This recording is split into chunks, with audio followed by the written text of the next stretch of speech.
Hello. Welcome to Natural Health Booster. ഒരു north Indian style sulaimani എങ്ങനെ ഉണ്ടാക്കാം എന്ന വീഡിയോയുമായിട്ടാണ് ഞാൻ ഇന്ന് വന്നിരിക്കുന്നത്. ഈ വീഡിയോ അവസാനം വരെ കാണാൻ ശ്രമിക്കുക. കട്ടൻ ചായ ഒരിക്കലെങ്കിലും കുടിക്കാത്തവരായിട്ട് ആരും കാണില്ല അല്ലേ? അതുപോലെ കട്ടൻ ചായ മാത്രമേ കുടിക്കൂ എന്ന് വാശിയുള്ള ആളുകളും നമ്മളുടെ ഇടയിൽ തന്നെ ഉണ്ട്. അങ്ങനെ ഒരാളാണ് ഞാനും. ചെറുപ്പം മുതലേ സുലൈമാനി ആയിരുന്നു ഇഷ്ടം. ഇപ്പോഴും അങ്ങനെ തന്നെ. ഉസ്താദ് ഹോട്ടൽ ഇറങ്ങിയപ്പോൾ സുലൈമാനിക്ക് ആളുകളുടെ ഇടയിൽ പ്രീതി കൂടി. അതുവരെ സ്റ്റാർ വാല്യൂ ഇല്ലാതെ കിടന്ന സുലൈമാനി കേരളത്തിൽ മൊത്തം ഒരു മൊഹബത്തിന്റെ അടയാളമായി മാറി.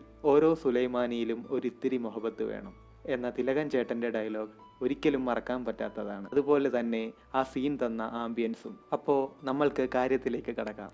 നമ്മുടെ നാട്ടിൽ മാത്രം ഒതുങ്ങിക്കിടന്ന ആളല്ല സുലൈമാനി. മുഗൾ രാജാക്കന്മാരുടെയും അതുപോലെ അറബിയയിലും പേർഷ്യയിലും ഒക്കെ ഉള്ള ആളുകളുടെ ഇഷ്ടപ്പെട്ട ഒരു ഹെൽത്ത് ഡ്രിങ്ക് ആയിരുന്നു സുലൈമാനി.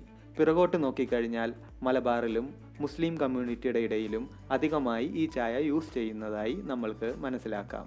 സിനിമകളിൽ കട്ടൻ്റെ ഓരോ ഷോട്ടുകൾ കാണുമ്പോൾ ഒരു കട്ടൻ ഇട്ട് കുടിച്ചാലോ എന്ന് ചിന്തിച്ചു പോയിട്ടുള്ളവരാണ് നമ്മൾ. വൈകുന്നേരങ്ങളിൽ മഴയത്ത് കളിച്ച് നനഞ്ഞു വന്ന് ആ തണുപ്പോടെ ചൂട് കട്ടൻ ഊതി ഊതി കുടിച്ച് ജനലിലൂടെ ആ മഴയും ആസ്വദിച്ച് നിന്നിട്ടുണ്ട് നമ്മളിൽ പലരും.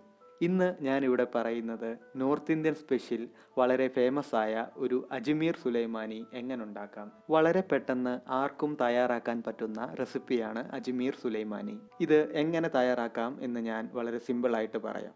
ഒരു ഗ്ലാസ് വെള്ളം പാത്രത്തിലൊഴിച്ച് തിളപ്പിക്കാൻ വെക്കുക.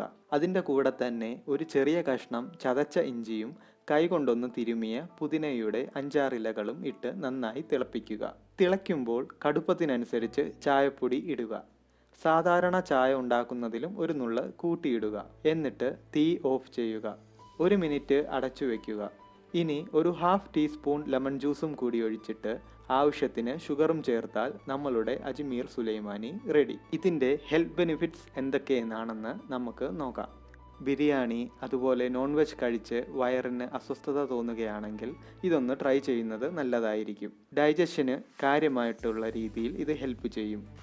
മെറ്റബോളിക് റേറ്റ് കൂട്ടാനും അതുവഴി ബോഡിയുടെ എനർജി ലെവൽ കൂടുവാനും ഇത് സഹായിക്കും. ഒരു റിഫ്രഷിംഗ് ഫീൽ തരാനും ഇത് സഹായിക്കും. എക്സസൈസ് ചെയ്യുന്നതിനപ്പോൾ ഇത് ഉപയോഗിച്ചാൽ വെയിറ്റ് കുറയുവാൻ കാരണമാകും. അപ്പോൾ നിങ്ങൾ ഷുഗർ ഇടാതിരിക്കുക. ഷുഗറിന് പകരം ഹണി ചേർത്താലും നല്ലതായിരിക്കും. ശരീരത്തിൻ്റെ ഇമ്മ്യൂണിറ്റിയിലും ഗുണകരമായ മാറ്റങ്ങൾ വരുത്തുവാൻ ഇത് സഹായിക്കും. ഈ റമദാൻ മാസത്തിലെ നോയമ്പ് തുറയ്ക്ക് ശേഷം ഫുഡൊക്കെ കഴിച്ച് വയറിന് അസ്വസ്ഥതയായിട്ടിരിക്കുന്നവരുണ്ടെങ്കിൽ റെസിപ്പി ഒന്ന് ട്രൈ ചെയ്യുക.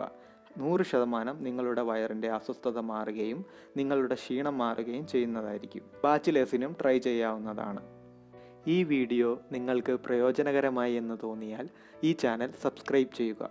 കൂടുള്ള ബെല്ലൈക്കൺ കൂടി അമർത്തിയാൽ ഞങ്ങൾ ഈ ചാനലിലിടുന്ന പുതിയ ഇൻഫോർമേറ്റീവ് വീഡിയോ നിങ്ങൾക്ക് നോട്ടിഫിക്കേഷനായി ലഭിക്കും.